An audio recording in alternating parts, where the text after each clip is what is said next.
as I go to anywhere I flow. Para empezar, hablaremos de nuestro cerebro, que es un conjunto de órganos grande y complejo, conformado por diferentes estructuras que cumplen funciones en nuestro organismo. Una de las partes más visibles y extensas desarrollada por el ser humano es la corteza cerebral, la cual nos permite llevar a cabo acciones de procesamiento a través de los sentidos y la puesta en marcha de capacidades cognitivas complejas.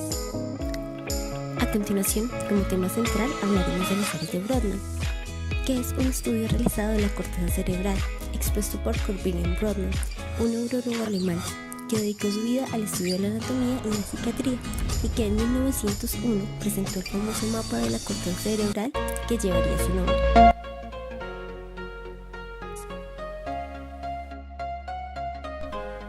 Brodmann propuso una estructura topográfica del córtex mediante unas divisiones imaginarias que varían de acuerdo a la estructura, la composición y la disposición de las células de cada área de la corteza cerebral. Brodmann propone que hay tres áreas: el área motor, el área sensitiva y el área asociativa. El área motora es la encargada de procesar la información relativa al movimiento muscular, encargada de acciones como la generación, la coordinación, el mantenimiento y finalización de los movimientos musculares. El área sensitiva está compuesta por la región somatosensorial, que es la encargada del procesamiento cerebral mediante la información proveniente de los sentidos y relativa a la posición corporal. Ahora hablaremos de los lóbulos cerebrales. Nuestro cerebro está dividido en dos hemisferios, que a su vez están cubiertos por una capa denominada corteza cerebral. Esta corteza cerebral está llena de arrugas y surcos, y a su vez puede dividirse en parcelas, las cuales tienen distintas funciones y localizaciones. A estas divisiones se les denomina lóbulos del cerebro. El lóbulo frontal es uno de los más grandes lóbulos del cerebro. Contempla procesamiento de funciones cognitivas de alto nivel, tales como la planificación, coordinación, ejecución y control de la conducta. También interviene en la articulación del lenguaje y la regulación de las emociones.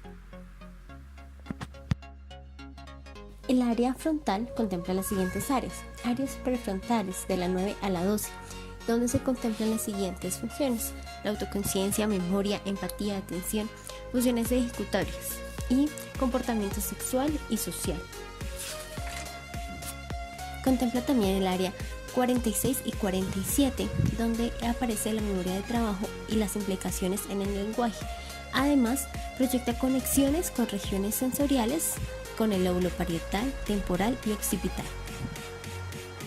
Adicionalmente, aparece el área arbitraria, área 13 y 14 de Brodmann, donde se contemplan la coordinación de movimientos necesarios para el lenguaje, y asimismo conecta con el sistema límbico, que se relaciona con el comportamiento sexual y emocional. También encontramos el área 6 y parte de la 8. Esta es denominada área motriz suplementaria, donde intervienen el área premotora, que es la planificación de movimientos, y el área motora secundaria, que hace referencia al movimiento de los músculos que controlan los ojos. Su función principal es almacenar programas de comportamiento motor, que a su vez finalizan con la actividad motora primaria. También encontramos el área 44 y 45, que coordinan los movimientos en la zona de la cara, la laringe, faringe y respiratorios. Es denominado el área de Broca y contempla los movimientos para producir el lenguaje. Para finalizar, tenemos el área 4, área motora primaria, donde se encuentran las neuronas piramidales, las cuales van a llevar las órdenes de los movimientos voluntarios hacia las neuronas localizadas en la médula espinal.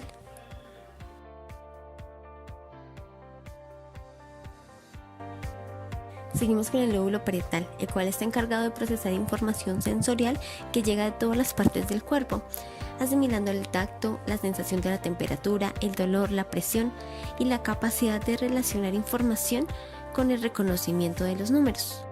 En este encontramos el área sensitiva primaria, área sensitiva secundaria, área de sensación sensitiva y área de sensación sensorial. Encontramos el área sensitiva primaria, que está justo después de la cesura de Rolando y está encargado del tacto y la propiocepción.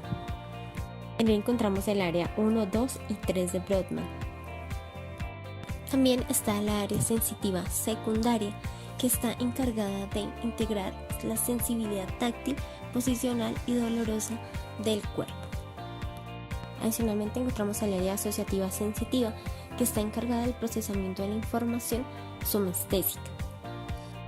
Su función primordial es recibir e integrar modalidades sensitivas comparándolas con la experiencia previa. Se encuentran las áreas 5 y 7 de Brodmann. Este proporciona la capacidad de reconocer los objetos sin necesidad de ver. Finalmente, el área 40 y 41, correspondiente a la asociación sensorial, nos hace referencia al aprendizaje y al reconocimiento táctil y motor, donde el área 41, que es la corteza auditiva primaria, detecta cambios y frecuencias de la localización de fuentes de sonido. Lóbulo occipital. Es el menor de los 4 lóbulos del cerebro y se encuentra en la parte posterior del cráneo. Su función principal es la información visual mediante el reconocimiento de objetos cuya luz es proyectada sobre la retina. Posteriormente va el procesamiento de estos datos al cerebro mediante las áreas de asociación visual. Se divide en el área de corteza visual primaria y en la corteza de asociación visual. Corteza visual primaria, correspondiente al área 17. Es la primera área donde se procesa la información visual mediante un mapeo y representación en la retina. Posteriormente, pasa esta información a la corteza de asociación visual, área 18 y 19, donde se integra y se compara con experiencias previas.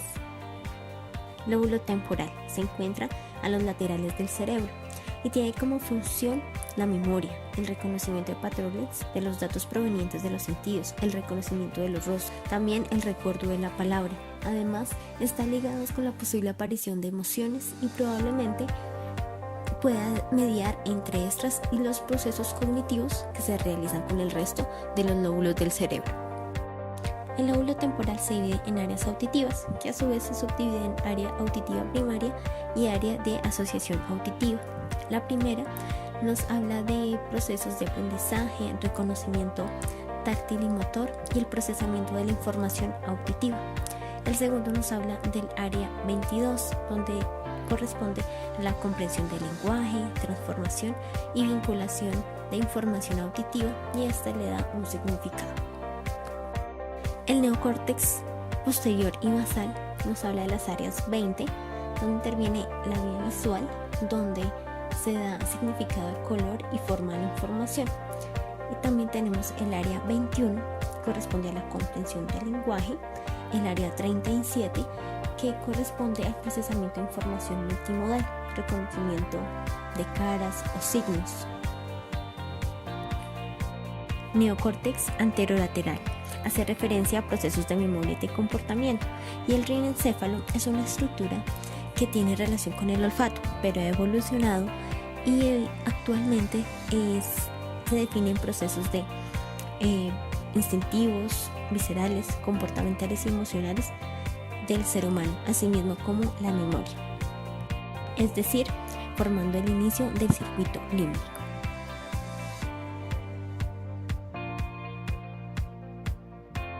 En este momento nos vamos a comunicar con nuestra corresponsal que se encuentra en La Victoria.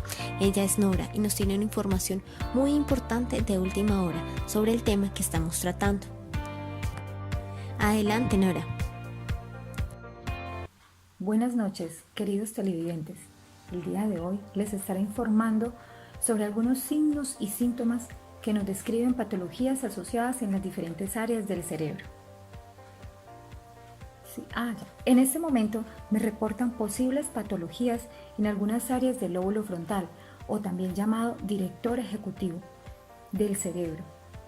Iniciamos entonces dando información sobre el área motora primaria, que es el área 4. Su lesión produce parálisis en el lado contralateral del cuerpo. Seguimos con el área motora, premotora o área 6. Su lesión produce apraxia. La apraxia es la incapacidad de seguir movimientos cuando se le solicita. Continuamos dando la información sobre la corteza prefrontal, que son las áreas 10, 11 y 12. Cuando hay una lesión, se producen cambios en la personalidad y el paciente tiene menor creatividad. Continuamos con el área de Broca, área 44 y 45. Su lesión en el hemisferio dominante se denomina afasia expresiva. El paciente allí sabe lo que quiere decir, pero tiene dificultad para decirlo o escribirlo. Continuamos entonces dando información sobre el lóbulo parietal. Me informan también que en el área sensitiva primaria, que son las áreas 1, 2 y 3, su lesión se relaciona con la pérdida de sensibilidad del lado contralateral del cuerpo. Continuamos con el área sensitiva terciaria, que sería el área 40. Su lesión se denomina agnosia táctil, que es esa incapacidad de reconocer los objetos solamente con el tacto. Continuamos con el giro angular o área 39. Su lesión se relaciona con la falta de reconocimiento del cuerpo. Ahora les tengo información sobre el lóbulo occipital. Precisamente en el área visual primaria, que es el área 17, su lesión produce ceguera de una zona del campo visual. Y también tenemos el área visual secundaria, que su lesión produce algo que se llama prosopagnosia, que es la incapacidad de reconocer los rostros. Continuándoles información muy importante acerca del lóbulo temporal. Allí se ubica un área que se llama auditiva primaria. Su lesión puede provocar sensaciones auditivas erróneas, dificultad para localizar estímulos sonoros y pérdida de audición. Tenemos un área también muy importante que se llama área de Wernicke. Este también produce una enfermedad o una patología llamada afasia de Wernicke. También quiero contarles que algunas lesiones que se producen en la corteza cerebral pueden ser causadas como resultado de tumores cerebrales, accidentes cardiovasculares, traumatismos craneales, inclusive enfermedades graves como el cáncer.